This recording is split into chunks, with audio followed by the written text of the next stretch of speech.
दादर स्टेशनच्या platform number 1 वरून महिलांचे दागिने चोरीला गेले। या महिलांनी रेल्वे पोलिसात तक्रार दाखल केली। रेल्वे पोलिसांनी चोराचा शोध सुरू केला।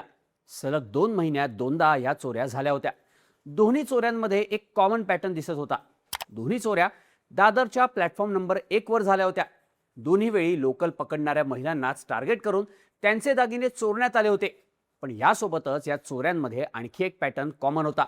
तो म्हणजे या दोन्ही चोऱ्या महिन्याच्या पहिल्या शनिवारी झाल्या होत्या। या दोन्ही चोऱ्यांचा तपास करत असताना पोलिसांना एका महिलेवर संशय आला। पोलिसांनी तिच्यावर पाळत ठेवली आणि तिसऱ्या चोरीच्या प्रयत्नात असताना पोलिसांनी तिला रंगेहात पकडलं। धक्कादायक गोष्ट म्हणजे ही महिला अट्टल चोरट्यांप्रमाणे चोर नव्हती, तर एक 65 वर्षांची सर्वसामान्य महिला होती। हा पोलिसांसाठी सुद्धा मोठा धक्का होता। पोलिसांनी तिला ताब्यात घेतल्यानंतर अनेक धक्कादायक खुलासे झाले आणि या महिलेचं पुणे कनेक्शन सुद्धा समोर आलं। 65 वर्षांची ही सर्वसामान्य महिला नक्की कोण होती, चोरी करण्याची कोणती कारणं तिनं सांगितली आणि तिच्या चोरीचा हा शनिवार पॅटर्न काय होता, सगळी स्टोरी सांगणारा हा व्हिडिओ। नमस्कार, मी शार्दुल आणि तुम्ही बघताय बोल व्हिडिओ। पश्चिम रेल्वेच्या दादर स्टेशनचा प्लॅटफॉर्म नंबर 1 चर्चगेटवरून बोरिवली विरारच्या दिशेने जाणाऱ्या सगळ्या स्लो लोकल याच प्लॅटफॉर्मवरून जातात। त्यामुळे या प्लॅटफॉर्मवर नेहमीच मोठी गर्दी असते। 2 मे 2026 ला सुद्धा या प्लॅटफॉर्मवर अशीच गर्दी होती। दुपारी 2:30च्या दरम्यान एक 44 वर्षीय बँकर महिला प्लॅटफॉर्म नंबर 1 वर आली। बोरिवलीला राहणारी ही महिला मुंबईत उदबत्त्या आणि इतर काही सामान खरेदी करण्यासाठी आली होती। दुपारी 2:40 संबंधित महिला घरी जाण्यासाठी दादरच्या प्लॅटफॉर्म नंबर 1 वरून बोरिवली स्लो लोकलच्या सेकंड क्लास लेडीज डब्यात चढत होती। पण ट्रेन पकडत असताना गर्दीचा फायदा घेत या महिलेच्या गळ्यातली सोन्याची चेन कोणीतरी खेचली। यानंतर महिलेनं रेल्वे पोलिसात चेन स्नॅचिंगची तक्रार दाखल केली। 67,000 रुपयांची सोन्याची चेन आणि एक सोन्याचं पेंडंट चोरीला गेल्याचं महिलेनं तक्रारीत सांगितलं होतं। पोलिसांनी महिलेच्या तक्रारीनंतर तपास सुरू केला। पोलीस चोराचा शोध घेत होते। सीसीटीव्ही तपासण्यात आले, पण पोलिसांना चोराबद्दल कोणताही ठोस पुरावा मिळाला नाही। या घटनेनंतर एका महिन्यानं 6 जून 2026 ला सुद्धा दादर स्टेशनवर अशीच एक चोरीची घटना घडली। दादरच्याच प्लॅटफॉर्म नंबर 1 वरून बोरिवली लोकल पकडताना एका फायनान्स एक्झिक्युटिव्ह महिला कर्मचाऱ्याचं मंगळसूत्र आणि सोन्याची साखळी ओढण्यात आली। ही साखळी ओढताना चोराकडून इतका जोर लावण्यात आला की त्यामुळे मंगळसूत्र आणि साखळीचे तुकडे झाले। या महिलेला प्लॅटफॉर्मवर तिच्या दागिन्यांचे काही तुकडे सापडले, पण चेन आणि मंगळसूत्र लंपास करून चोर फरार झाला होता। या दागिन्यांची किंमत तब्बल 89,000 रुपये होती। या महिलेनं सुद्धा या चोरीबद्दल रेल्वे पोलिसात तक्रार दाखल केली। सलग 2 महिन्यांमध्ये दागिने चोरीच्या या 2 घटना घडल्यामुळे दादर रेल्वे पोलिसांनी आपल्या तपासाची चक्र वेगानं फिरवली। ज्यांच्यावर संशय होता अशा संशयित चोरांना पोलिसांनी चौकशीसाठी बोलावलं। त्यांची कसून चौकशी करण्यात आली, पण त्यांच्या चौकशीत या चोरीचे कोणतेही धागेदोरे सापडले नाही।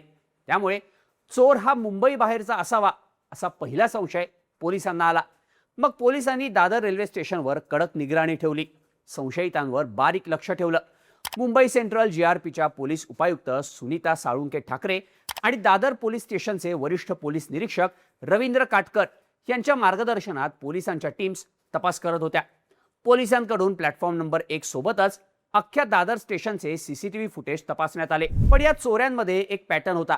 चोरीच्या या दोन्ही घटना पश्चिम रेल्वेच्या दादर स्टेशन प्लॅटफॉर्म नंबर 1 वर, त्यासुद्धा बोरिवली स्लो लोकल पकडणाऱ्या महिलांसोबतच घडल्या होत्या। त्यामुळे पोलिसांनी महिला डब्यांच्या परिसरात असलेल्या सीसीटीव्ही फुटेजवर जास्त लक्ष ठेवलं। तेव्हा चोरीच्या घटनांच्या दोन्ही दिवशी पंजाबी ड्रेस आणि सलवार घातलेली एक महिला प्लॅटफॉर्म नंबर 1 वर महिलांच्या डब्याच्या शेजारी घुटमळताना पोलिसांना दिसली। पोलिसांना तिच्यावर संशय आला, त्यामुळे पोलिसांनी तिच्या प्रत्येक हालचालींवर बारीक लक्ष ठेवलं। पण इतर दिवशी ही महिला स्टेशन परिसरात कुठेही दिसायची नाही। त्यामुळे तिला ट्रॅक करणं पोलिसांना अवघड जात होतं।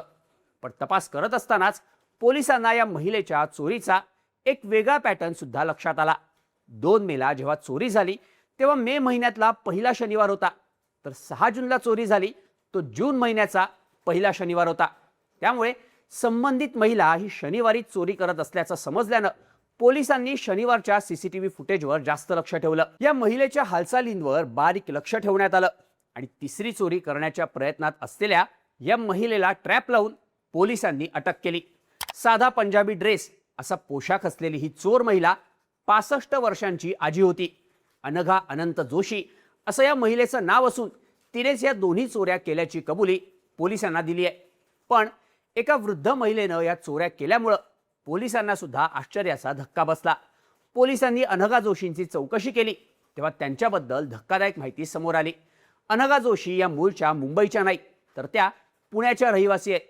त्या फक्त चोरी करण्यासाठी पुणे ते मुंबई असा प्रवास करायच्या.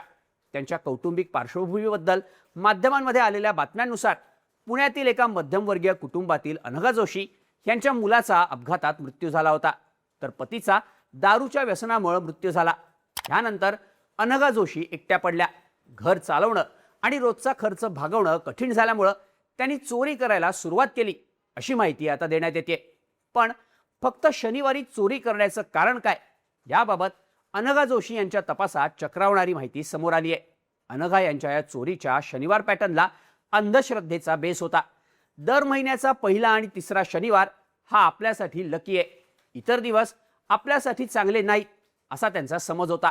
त्यामुळे महिन्याच्या पहिल्या आणि तिसऱ्या शनिवारीच त्या चोरी करण्यासाठी पुण्याहून मुंबईला येत असल्याचं माध्यमांमधून सांगण्यात आलंय. मुख्य म्हणजे 19 ते 20 वर्षांपूर्वी सुद्धा अनघा जोशी यांचा असा चोरीचा ट्रॅक रेकॉर्ड आहे. अटकेनंतर आपण 20 वर्षांपूर्वी सुद्धा काही काळासाठी चेन स्नॅचिंगच्या गुन्ह्यांमध्ये सहभागी असल्याची कबुली अनघा यांनी दिली आहे. 2007 मध्ये त्यांनी अशा प्रकारची चोरी केली होती अशी ही माहिती पोलिसांकडून देण्यात आली आहे. दरम्यान अनघा यांनी केलेल्या चोऱ्यांमधले दागिने त्यांनी पुण्यातल्या एका ज्वेलर्सला विकले होते. अनघा जोशी यांनी संबंधित ज्वेलर्सची माहिती पोलिसांना दिली असून पोलिसांनी चोरीचे दागिने जप्त केलेत. सध्या अनघा जोशी यांच्यावर BNSच्या कलम 303(2) अंतर्गत गुन्हा दाखल करण्यात आला असून सध्या त्यांना न्यायालयीन कोठडी सुनावण्यात आली आहे. पोलीस त्यांची कसून चौकशी करतायत. त्यांचा आणखी कोणत्या चोऱ्यांमध्ये सहभाग आहे का याचाही शोध घेतला जातोय. पण अनघा जोशी यांच्या अटकेनंतर दोन गोष्टी चर्चेत आल्यात. 65 वर्षांच्या आजीबाईंनी फक्त चोरीसाठी केलेला पुणे ते मुंबई प्रवास आणि चोरीचा त्यांचा लकी शनिवार पॅटर्न. पण हा पॅटर्नच त्यांच्यासाठी अनलकी ठरला एवढं मात्र नक्की. या सगळ्याबद्दल तुम्हाला काय वाटतं याबद्दलच्या तुमच्या प्रतिक्रिया कमेंट करून नक्की सांगा आणि अशाच माहितीपूर्ण व्हिडिओजसाठी बोल भिडूच्या YouTube चॅनलला सबस्क्राईब करायला विसरू नका.